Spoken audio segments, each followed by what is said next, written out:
एक रात जब हम नानी से कहानी सुनाने की ज़िद कर रहे थे तो नानी ने हमें माहिर की कहानी सुनाते हुए कहा कि माहिर अपनी अक्लमंदी के लिए इतना मशहूर हो गया था कि लोग दूर दूर से उससे सलाह लेने आने लगे थे।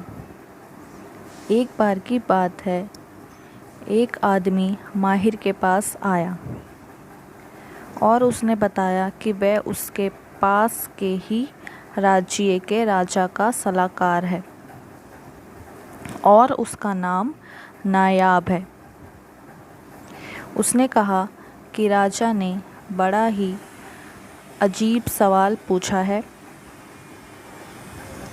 और कहा है कि उसने सही जवाब नहीं दिया तो वह उसे नौकरी से ही निकाल देगा और अब उसकी नौकरी बचाने के लिए वह उससे कोई तरीका बताए।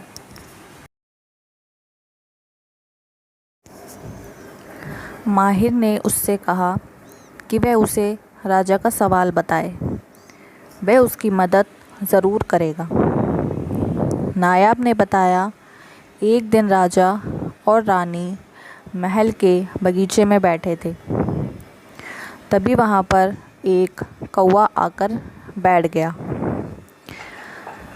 रानी ने राजा से पूछा कि राजा साहब, हमारे राज्य में कितने कौवे होंगे?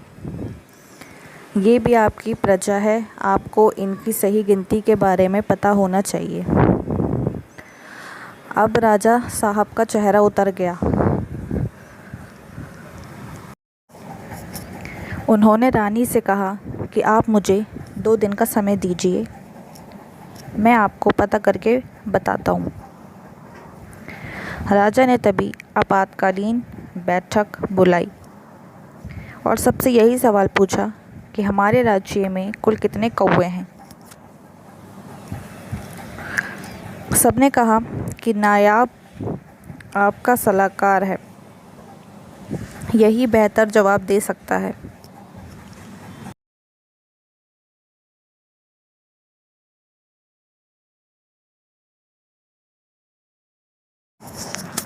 अब तुम ही बताओ, ये भी कोई सवाल हुआ?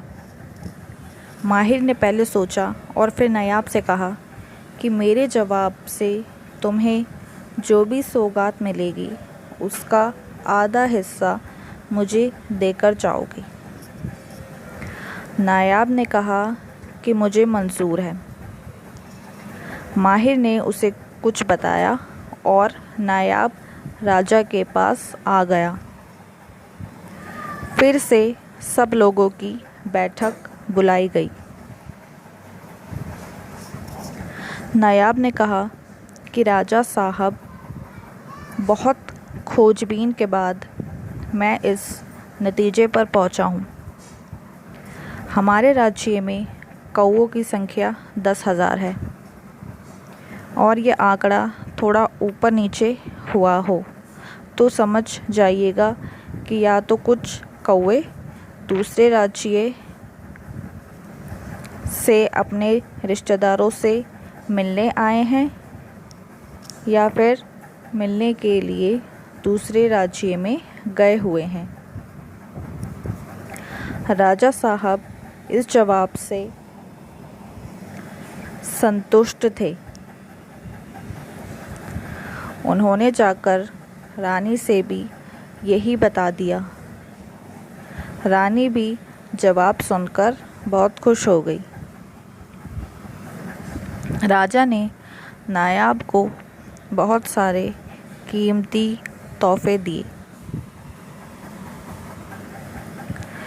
अपने वादे के मुताबिक नायाब ने आधे तोहफे ले जाकर माहिर को दे दिए।